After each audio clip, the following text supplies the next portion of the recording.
പ്രഭാഷകന്റെ പുസ്തകത്തിൽ നിന്നുള്ള വായന 25-ാം അധ്യായം 1 മുതലുള്ള തിരുവചനങ്ങൾ. എൻ്റെ ഹൃദയം 3 കാര്യങ്ങളിൽ ആനന്ദം കൊള്ളുന്നു. അവ കർത്താവിൻ്റെയും മനുഷ്യരുടെയും ദൃഷ്ടിയിൽ മനോഹരമാണ്. സഹോദരന്മാർ തമ്മിലുള്ള യോജിപ്പ്, അയൽക്കാർ തമ്മിലുള്ള സൗഹൃദം, ഭാര്യ ഭർത്താക്കന്മാർക്കുള്ള പരസ്പരം ലയം. ഭാര്യ ഭർത്താക്കന്മാർക്കുള്ള പരസ്പരം ലയം. ഈശോമിശിഹായ സ്നേഹം നിറഞ്ഞ മാതാപിതാക്കന്മാരെ, സഹോദരി സഹോദരന്മാരെ, ഇന്നത്തെ ഈ കുടുംബത്തെക്കുറിച്ചുള്ള ധ്യാനത്തിൽ നമ്മൾ കാണാൻ വേണ്ടി പോകുന്നത് പ്രഭാഷകന് പുസ്തകത്തിലെ 25-ാം അധ്യായത്തിലെ 1-ാമത്തെ തിരുവചനം. അതിലേറ്റവും അവസാനത്തെ വാക്യം ഇങ്ങനെയാണ്: ഭാര്യ ഭർത്താക്കന്മാർ തമ്മിലുള്ള പരസ്പരം ലയം. നമ്മളൊരു മനോഹരമായിട്ടൊരു ഗാനം കേൾക്കുകയെന്ന് വിചാരിച്ചു, ഒരു പാട്ട് കേട്ടു. എന്നിട്ട് നമ്മൾ ആൾക്കാരോട് പറയും, ആ പാട്ട് കേട്ടപ്പോൾ ഞാൻ അത് ലയിച്ചു പോയി എന്ന് പറയും. അതിൻ്റെ അർത്ഥം എന്താണ്? ഞാനെന്ന് പറഞ്ഞ വ്യക്തിയെ ഞാൻ മറന്ന് ആ പാട്ടിൻ്റെ താളത്തിലേക്കും ഈണത്തിലേക്കും സ്വരമാധുര്യയിലേക്കും ഞാൻ പതുക്കെ ഇല്ലാതായി എന്ന് പറയും. ഒരു പാട്ടിൽ നമ്മൾ ലയിച്ചു പോയി എന്ന് പറയും. നമ്മൾ ചിലപ്പോൾ പറയും കുറച്ച് ഉപ്പുവെള്ളം എടുത്തേന്ന് പറയും. നമ്മൾ ഉപ്പുവെള്ളം എങ്ങനെ ഉണ്ടാക്കുന്നത്? വെള്ളം എടുക്കുന്നു, ഉപ്പെടുക്കുന്നു, ഈ വെള്ളത്തിലേക്ക് നമ്മൾ ഉപ്പിട്ട് ഇളക്കുന്നു. അപ്പോൾ എന്ത് ചെയ്തു? ഈ ഉപ്പ് ഇല്ലാതായി വെള്ളത്തിന് മാറ്റം വന്ന് അത് ഉപ്പുവെള്ളമായി മാറും. ഒരു കെമിസ്ട്രിയുടെ ഭാഷയെ സംസാരിക്കുകയാണെങ്കിൽ ഈ ഉപ്പെന്ന് പറയുന്ന ഈ പദാർത്ഥം എന്ത് ചെയ്തു? അതിൻ്റെ പുറത്തുള്ള ഓർബിറ്റിലുള്ള ഇലക്ട്രോൺസിനെല്ലാം വിട്ടുകൊടുത്ത് അല്ലെങ്കിൽ സ്വീകരിച്ച് അതെന്ത് ചെയ്തു? പതുക്കെ കെമിക്കൽ കോമ്പൗണ്ടിൽ മാറ്റം വന്ന് അത് ഉപ്പുവെള്ളമായി മാറുന്നു. ഇതിലെല്ലാം സംഭവിക്കുന്ന എന്താ? ഒരു കൊടുക്കൽ വാങ്ങൽ പ്രക്രിയ വരും. നമ്മളൊരു കുളത്തിലേക്ക് ഒരു കല്ലിട്ടു, പതുക്കെ എന്ത് ചെയ്തു? ആ കുളത്തിൽ ഇങ്ങനെ ഓളങ്ങൾ ഉണ്ടാകാൻ വേണ്ടി തുടങ്ങും. സ്നേഹം നിറഞ്ഞവരെ, വിശുദ്ധ ഗ്രന്ഥം നമ്മളോട് പറയുകയാണ്, ഈ ഭാര്യ ഭർത്താക്കന്മാർ പരസ്പരമുള്ള ലയം ദൈവത്തിൻ്റെ മുമ്പിൽ വളരെ പ്രധാനപ്പെട്ട ഒരു കാര്യമാണ്. അത് സന്തോഷം നൽകുന്ന ഒരു കാര്യമാണ്. ഈ ഭാര്യ ഭർത്താക്കന്മാർ തമ്മിലുള്ള ലയം വളരെ പ്രധാനപ്പെട്ട ഒരു കാര്യം കൂടിയാണ്. 4 രീതിയിലുള്ള ലയം ഭാര്യ ഭർത്താക്കന്മാർ തമ്മിൽ സംഭവിക്കണം. ഒന്നാമത് ശാരീരികമായ ഒരു ലയമാണ്. 2 മാനസികമായിട്ടുള്ളൊരു ലയമാണ്. 3 ആത്മീയമായിട്ടൊരു ലയമാണ്. 4 ബുദ്ധിപരമായിട്ടുള്ള ഇൻ്റലക്ച്വലായിട്ടുള്ള ഒരു ലയം സംഭവിക്കണം. നമുക്കെല്ലാവർക്കും അറിയാം, ശാരീരികമായ ഒരു ലയനം എല്ലാ കുടുംബജീവിതത്തിലും സംഭവിക്കുന്നുണ്ട്. പക്ഷേ ഇന്ന് പല കുടുംബജീവിതങ്ങളിൽ എന്ത് ചെയ്തു?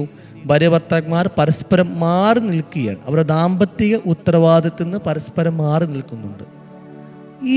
ഇതിൽ ഒരുപാട് ബുദ്ധിമുട്ടുകളും പ്രശ്നങ്ങളും അറിഞ്ഞോ അറിയാതെയോ ഉണ്ടായിക്കൊണ്ടിരിക്കുകയാണ്. വിശുദ്ധ എന്താ നമ്മൾ പറയുകയാണ്? ഈ ഭാര്യ ഭർത്താക്കന്മാർ തമ്മിലുള്ള ശാരീരികമായ ലയം ആവശ്യമുണ്ട്. 2 മാനസികമായിട്ടൊരു ലയമാണ്. ഈ മാനസികമായ ലയം വളരെ പ്രധാനപ്പെട്ട ഒരു കാര്യമാണ്. 2 വ്യത്യസ്തമായ പുരുഷനും സ്ത്രീയും ഒരുമിച്ച് ചേരുമ്പോൾ ഈ മാനസികമായിട്ടുള്ള ലയം സംഭവിച്ചില്ലെങ്കിൽ അവിടെ എപ്പോഴും ബുദ്ധിമുട്ടുകൾ ഇങ്ങനെ ഉണ്ടായിക്കൊണ്ടിരിക്കും. ഒരു തിളച്ച് കഴിഞ്ഞ ഒരു അരിപാത്രത്തിലേക്ക് അതിൻ്റെ അടിയിൽ എപ്പോൾ തീ വരുന്നു അപ്പോൾ അതിങ്ങനെ തിളച്ചുകൊണ്ടിരിക്കും. അതിന് മൂടി ഇങ്ങനെ ഇളകിക്കൊണ്ടിരിക്കും, ശബ്ദം ഉണ്ടാക്കിക്കൊണ്ടിരിക്കും. അതിൽ നിന്നിങ്ങനെ ജലമൊക്കെ പുറത്തേക്ക് വന്നുകൊണ്ടിരിക്കും. അതായത് ഒരു മാനസികമായ ലയനം ഒരു ജീവിതത്തിൽ, കുടുംബജീവിതത്തിൽ സംഭവിച്ചില്ലെങ്കിൽ എന്ത് ചെയ്യും? എപ്പോഴും അവിടെ പ്രശ്നങ്ങളും ബുദ്ധിമുട്ടുകളും ഇങ്ങനെ ഉണ്ടായിക്കൊണ്ടിരിക്കും. 3-ാമതായിട്ടൊരു ആത്മീയമായിട്ടുള്ള ഒരു ലയമാണ്. ഞാൻ അറിയുന്ന ഒരു കുടുംബത്തിലെ അമ്മ എപ്പോഴും വന്ന് പറയും, ഞാൻ എപ്പോഴും പള്ളിയിൽ പോകുന്ന പ്രാർത്ഥിക്കുന്ന ഒരാളാണ്. എൻ്റെ ജീവിത പങ്കാളിയും ആ മക്കളും പള്ളിയിലൊന്നും പോകുന്നില്ല. ഞാൻ എപ്പോൾ പള്ളിയിൽ പോയി വന്നാലും അല്ലെങ്കിൽ കുടുംബ പ്രാർത്ഥനയ്ക്ക് വിളിച്ചാലും ഇവർ പറയും, അമ്മയുടെ ഒരു പ്രാർത്ഥന, അതുകൊണ്ട് നമുക്ക് എന്ത് നേട്ടം ഉണ്ടായത്? ആ കുടുംബത്തിലൊരു ആത്മീയമായ ലയം സംഭവിച്ചിട്ടില്ല. ജീവിത പങ്കാളിയുടെ, മാതാപിതാക്കന്മാരുടെ ഈ വ്യത്യസ്തമായ ക്യാരക്ടറിനെ സ്വീകരിക്കാൻ അവർക്ക് പറ്റിയിട്ടില്ല. 4-ാമതായിട്ട് ഒരു ഇൻ്റലക്ച്വൽ, ബുദ്ധിപരമായ ഒരു ലയം സംഭവിക്കണം. ഞാൻ അറിയുന്ന എൻ്റെ ഒരു കൂട്ടുകാരൻ പുറത്ത് ജോലി ചെയ്യുന്ന ഒരാളാണ്. പുള്ളിക്കൊരു ക്രേസ് ഉണ്ടായിരുന്നു, കുറേ ജോലിയൊക്കെ കിട്ടി, പൈസയൊക്കെ കഴിയുമ്പോൾ ഒരു ബസ് വാങ്ങണമെന്ന്. ഇദ്ദേഹത്തിൻ്റെ ജീവിത പങ്കാളിക്ക് ഇതിനോട് താല്പര്യമില്ലായിരുന്നു. എങ്കിലും സംസാരിച്ചു. അപ്പം ഞാൻ പറഞ്ഞു, എന്തായാലും പുള്ളിൻ്റെ ഒരു ആഗ്രഹമല്ലേ ബസ് വാങ്ങട്ടെ, കുഴപ്പമൊന്നുമില്ല, നമുക്ക് നോക്കാം, 1 വർഷത്തേക്ക് നമുക്ക് നോക്കാമെന്ന് പറഞ്ഞു. അങ്ങനെ ഇവർ ബസ് വാങ്ങി. 1 വർഷം കഴിഞ്ഞ് ഇവർ കണക്കൊക്കെ എടുത്ത് നോക്കുമ്പോൾ ഈ ബസ് ഭയങ്കര നഷ്ടത്തിലാണ്. അപ്പം അത് പറഞ്ഞതുപോലെ നമുക്ക് വിൽക്കാം എന്ന് പറഞ്ഞപ്പോൾ പുള്ളിക്ക് സമ്മതമല്ല. കാരണം അവിടെ ഒരു ഇൻ്റലക്ച്വലി ആയിട്ട് ലയം സംഭവിച്ചിട്ടില്ല. അദ്ദേഹത്തിന് കുറച്ച് തോറ്റു കൊടുക്കാൻ ഒരു മടി പോലെയൊക്കെ ഉണ്ടായിരുന്നു.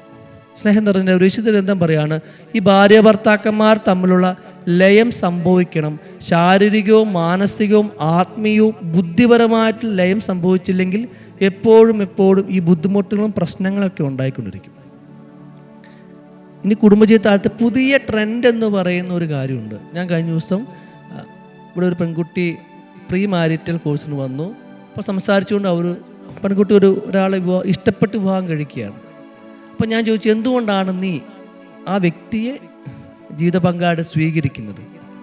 അപ്പോൾ അവൾ എന്നോട് പറഞ്ഞു, വെച്ചാൽ ഞങ്ങൾ രണ്ടും സെയിം വൈബാന്നു, സെയിം വൈബ്.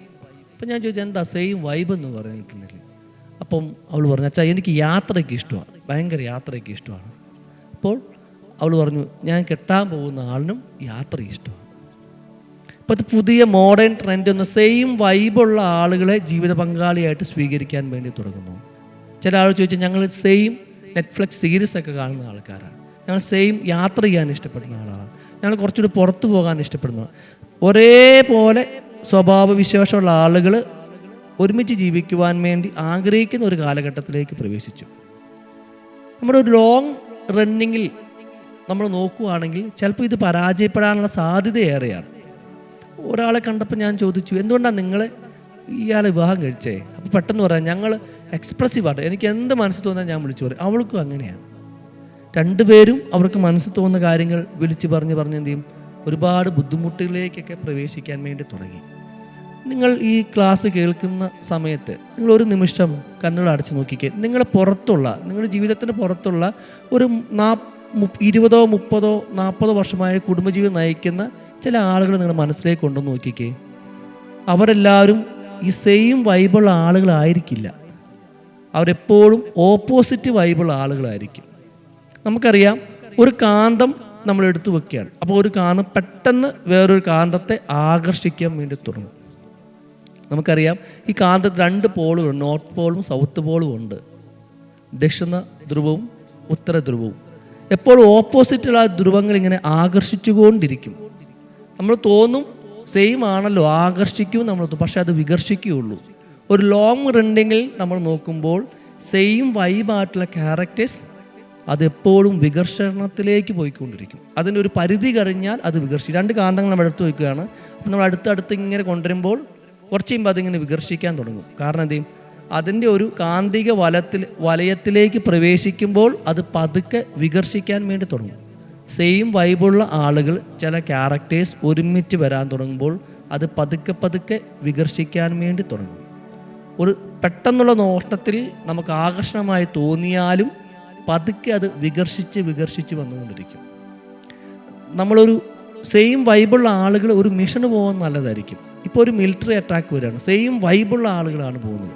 അല്ലെങ്കിൽ നമ്മൾ ഓഫീസിൽ ജോലി ചെയ്യുകയാണ്, അപ്പോൾ നമ്മളൊരു പുതിയൊരു പ്രൊജക്റ്റ് തുടങ്ങുകയാണ്, അപ്പോൾ സെയിം വൈബുള്ള ഒരു കുടുംബജീവിതത്തിലെ സംബന്ധിച്ചിടത്തോളം വ്യത്യസ്തമായിട്ടുള്ള വൈബുകളുള്ള ആളുകളായിരിക്കും കുറച്ചും കൂടി ആ കുടുംബജീവിതത്തെ മുന്നോട്ട് കൊണ്ടുപോകാൻ വേണ്ടി പരിശ്രമിക്കുന്നത്. സ്നേഹം നിറഞ്ഞവരെ, ഇതിലെല്ലാം സംഭവിക്കുന്ന എന്താണ്? ഒരു ലയം സംഭവിക്കണമെങ്കിൽ ചില കൊടുക്കലുകളും വാങ്ങലുകളും നമ്മൾ കൊടുക്കണം. നെഗറ്റീവായിട്ടുള്ള കൊടുക്കൽ വാങ്ങലുകളല്ല, മറിച്ച് പോസിറ്റീവായിട്ടുള്ള കൊടുക്കൽ വാങ്ങലുകൾ നമുക്ക് സംഭവിക്കണം. ശാരീരികവും മാനസികവും ആത്മീയവും ബുദ്ധിപരമായിട്ടുള്ള കൊടുക്കൽ വാങ്ങൽ സംഭവിച്ചാൽ മാത്രമേ ഈ ലയം സംഭവിക്കുകയുള്ളൂ.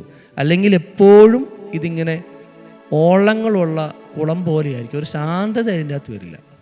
സ്നേഹം നിറഞ്ഞവരെ, വിശുദ്ധ ഗ്രന്ഥത്തിൽ നമ്മൾ ഏറ്റവും നല്ല കുടുംബത്തിലെ മാതൃക കാണിക്കുന്ന ചില ആളുകളുണ്ട്.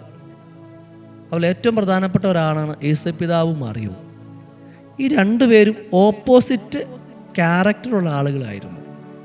വിശുദ്ധ ഗ്രന്ഥത്തിൽ യേശുപിതാവ് എവിടെയും സംസാരിക്കുന്നതായിട്ട് നമ്മൾ കാണുന്നില്ല. യേശുപിതാവ് നമുക്ക് ഒറ്റ വീക്ഷണത്തിൽ ഒരു ഇൻട്രോവേർട്ടായിട്ട് ഒരു ക്യാരക്ടർ ആയിരിക്കാം ചിലപ്പോൾ. എവിടെയും പുള്ളി സംസാരിക്കുന്നതായിട്ട് നമ്മൾ കാണുന്നില്ല. പക്ഷെ മറിയമാകട്ടെ ഒരുപാട് ഫങ്ഷൻസ് പോകുന്ന, ഒരുപാട് സംസാരിക്കുന്ന, ആളുകളുമായിട്ട് ഇടപെടുന്ന ഒരു വ്യക്തിയായിരുന്നു. അതായത് വ്യത്യസ്തമായ ക്യാരക്ടറുള്ള, വ്യത്യസ്തമായ വൈബുകളുള്ള ആളുകൾ ഒരു ലോങ് ജേർണിയിൽ ഒരുമിച്ച് പോകാൻ വേണ്ടി അവർക്ക് പറ്റും. നമ്മുടെ ജീവിതത്തിൽ നമുക്ക് പിന്തിരിഞ്ഞ് നോക്കാം, ഞാൻ എങ്ങനെയുള്ള ഒരു വ്യക്തിയാണ്, എൻ്റെ ജീവിത പങ്കാളി എങ്ങനെയുള്ള വ്യക്തിയാണ്. എൻ്റെ ജീവിത പങ്കാളിയുടെ ചില വ്യത്യസ്തതയെ, അനന്യതയെ സ്വീകരിക്കാൻ വേണ്ടി നമുക്ക് പതുക്കെ പതുക്കെ പരിശ്രമിക്കാം. ചിലപ്പോൾ നിങ്ങൾ ഒരു പുതിയൊരു കുടുംബജീവിതത്തിലേക്ക് പ്രവേശിക്കാൻ വേണ്ടി പോകുന്ന ഒരാളാകാം. നിങ്ങൾ എന്താ ചെയ്യേണ്ടത്? എൻ്റെ സ്വഭാവത്തിൻ്റെ വ്യത്യസ്തമായ ഒരു സ്വഭാവമുള്ള ഒരാളെയാണോ ഞാൻ തിരഞ്ഞെടുക്കാൻ പോകുന്നത്? ഇനിയുള്ള ദിവസങ്ങളിൽ, അടുത്ത ആഴ്ച നമ്മൾ സെയിം വൈബുള്ള ക്യാരക്ടേഴ്സിൻ്റെ ഗുണങ്ങളും ദോഷങ്ങളും നമുക്ക് കാണാം.